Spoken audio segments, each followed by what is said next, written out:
السلام عليكم ورحمة الله وبركاته. كل سنة وانتم طيبين وربنا قريبين. رمضان يعني كنافة، ويا سلام بقى لما تكون كنافة كده بالمانجا وكريمة التشيز كيك والحركات والحاجات الجميلة دي قوي. الترند الجديد بقى ده ترند جديد، ويروحوا يبيعوها لك بقى في المحلات فلوس كتير قوي قوي. هنعملها في البيت ونأكل كل الحبايب والضيوف والولاد والجيران والصغير والكبير. ما شاء الله تبارك الله. جربوا الوصفة دي ان شاء الله هتدعولي. شكلها كده بيتكلم عنها. انا جعت وانا بتفرج عليها دلوقتي. ما شاء الله تبارك الله. نبدأ بسم الله الرحمن الرحيم. هاتيلي نص كيلو كنافة بقى في الفريزر، وامسكيها كده يا جميلة، وفرفتيها لي كده وقطعها لي. شوية فواكه من عندك موجودة في البيت، ومعلقتين زبادي، ومعلقتين اتنين بس سمنة، مش هنحتاج اكتر من كده. معلقتين سكر بودر، وهنحط كمان كيسين من الدريم ويب، واربع قطع من الجبنة، واللي موجود عندك كله هنحط. اي حاجة موجودة عندك هنحطها فيها. اخدنا الكنافة بتاعتنا هي تفرفرناها كده اهوت، وهناخد نحط عليها دلوقتي ايه؟ معلقتين من السكر البودر، ومش هنحط اكتر من كده. السكر البودر بيشيل الرطوبة منها يا بنات ويديها لون ذهبي جميل جدا. حطي سكر البودر وندخلها تحت الشواية في الفرن تاخد اللون الذهبي الجميل، وكل شوية خرجيها وقلبي اوعي تتحرق منك. لو اتحرقت انا مش مسؤول. دخلناها الفرن، نيجي بقى عملنا قشطه كدابه كده لذيذه يا بنات، حلوه قوي قوي قوي. كوبايه من الحليب، عليها معلقتين من النشا، ومعلقه من الدقيق، وشويه فانيليا، ومعلقتين من القشطه، ومعلقتين من السكر، واعمليها وسيبيها تبرد وخليناها على جنب. شويه فاكهه بقى، هاتي اللي موجود عندك واللي بتحبيه. وبعدين يا ست الكل، عندنا معلقتين اتنين سمنه زي ما قلنا، اتنين زبادي، اربعه من الجبنه، اتنين دريم ويب، وعيشي اللحظه يا حبيبتي. نعمل احلى كريمه تشيز كيك للكنافه بتاعتنا.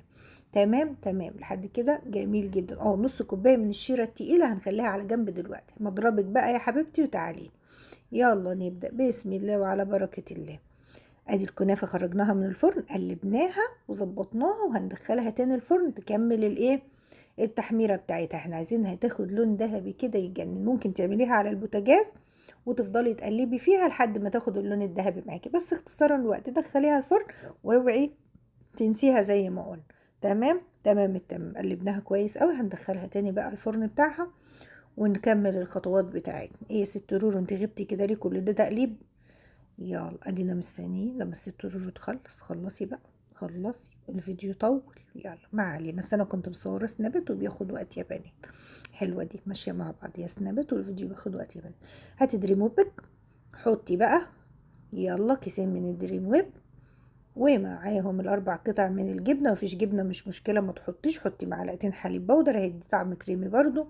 ما فيش حليب بودر اكتفي بالدريم ويب، ومن غير زبادي كمان مفيش اي مشكله، اللي موجود واللي متوفر عندي حطيناهم. ايوه شايفين اللون؟ ادي الجمال اللي انا بتكلم عليه. شوفوا الجمال، خدت اللون بقى. معلقتين السمنه مش هنحط غيرهم، حط السمنه على الرمل يتاكل وعيش اللحظه. يا سلام، ريحة السمنة كده مع الكنافة حاجة جميلة أصيلة من الأكلات هو رمضان يعني كنافة. عيشوا اللحظة، بس احنا بندلعها بقى شوية كده شوية كده. أهم حاجة قلبي السمنة في الكنافة قوي يا بنات. خلي كل حباية كنافة تاخد من السمنة، تبقى زي الرمل المبلول كده في البداية. تمام، هو ده اللي يديك الطعم كده الحلو والريحة الجميلة الايه اللي هي البلدي بتاعتنا. عيشوا اللحظة. انا استخدمت سمنة المراعي، ريحته طعمه حلو قوي يا بنات. ممكن تستخدمي سمنة بلدي اللي هي المصرية بتاعتنا، وكمان عيش اللحظة. تمام ما شاء الله تبارك الله. ادي قلبنا يا ستي. هناخد بقى شوية الشيرة بتاعتنا دلوقتي وننزلهم على نص كوباية من الشيرة التقيلة، عشان احنا ايوه انا هنا حطيت مكسرات. كان عندي شوية مكسرات حلوين، جربوهم.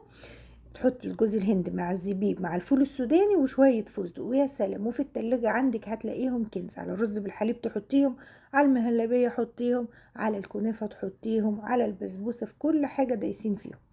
تمام، نص كوبايه من الشيره التقيله وقلبي. عايزينها بقى ايه؟ تبقى مبلله كده، ايه اكتر من الرمل المبلول شويتين عشان نعرف نضغطها ويبقى طعمها حلو في البق، تديكي قرمشه وفي نفس الوقت ايه ما تبقاش نيه.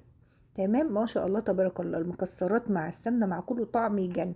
ضربنا الدريم ويب والحاجه، وهننزل بقى بالقشطه الكداب. انزلي يا غاليه. نزلتي نزلنا. هنضربهم بقى مع بعض ضربة خفيفة كده كمان، وخدي أحلى كريمة طعم يجنن. اعتمدوها في كل حلوياتكم. في الكنافة احشيها، في البسبوسة احشيها، ويا سلام. نبدأ بقى ناخد شوية الجمال بتوعنا دول ونظبط بقى. العبي بقى، ده ملعبك انت. الست رورو حطتها لنا كده في طبق من دول عشان تقلبها. هتحطها في اطباق صغير، ممكن تعمليها في طبق عائلي كبير وتقلبيها. العبي زي ما انت عايزه. هنحط في الطبق الصغير ده يكفي شخصين. هتقلبيه كده يبقى عامل لك زي حركات كده، المهم يعني.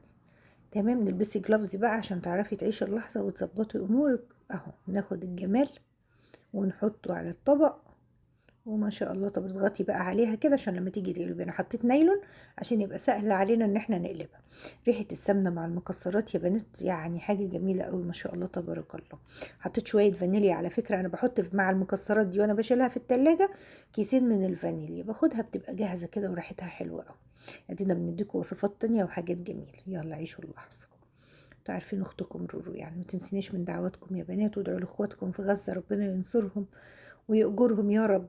ناخد بقى الجمال ده نحطه على الطعامة دي، وخدي احلى كريمة ما شاء الله تبارك الله. انا لسه واكله طبق منها حالا دلوقتي. شوية مانجا، شوية فراولة، شوية رمان، اي فاكهة بتحبيها حطي. يا سلام لو في شوية كيوي بقى بيدي طعم كده، ولا اناناس، مية مية.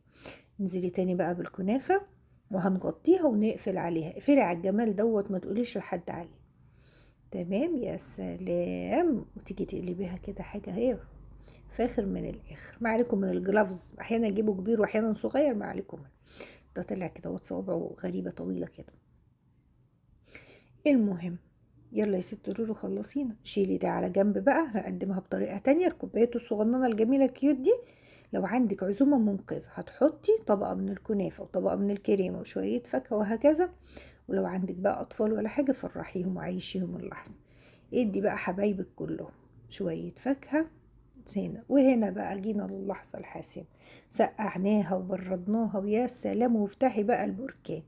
الكريمة بقى مع المانجا كان طعمها مقرمش يا بنات من بره يجنن. اما اللي في الاطباق التانية دي اللي هي كريمتها كتير، دي الطرية بقى. اللي بيحب الكريمة بتدوب في بقه كده يزود كريمة، اللي بيحبها مقرمشة يعمل الأولانية دي اللي بتتقلب دي. يا سلام. خدي طعم وقرمش. عيشي اللحظة. افتحي بقك. يا سلام. هنا حنونة كانت بتدوق معايا ومش عايزة اقول لكم رأيها كان ايه، عشان انا مش عايزاهم يحبوها بصراحة عشان خلصوها. ما شاء الله المانجا عاملة شغل جامد فاخر من الاخر. ربنا يديم علينا وعليكم النعمة يا حبايب قلبي، وتعيشوا وتعملوا لأولادكم وتسعدوهم واحتسبوا الأجر دايما في كل حاجة بتعملوها.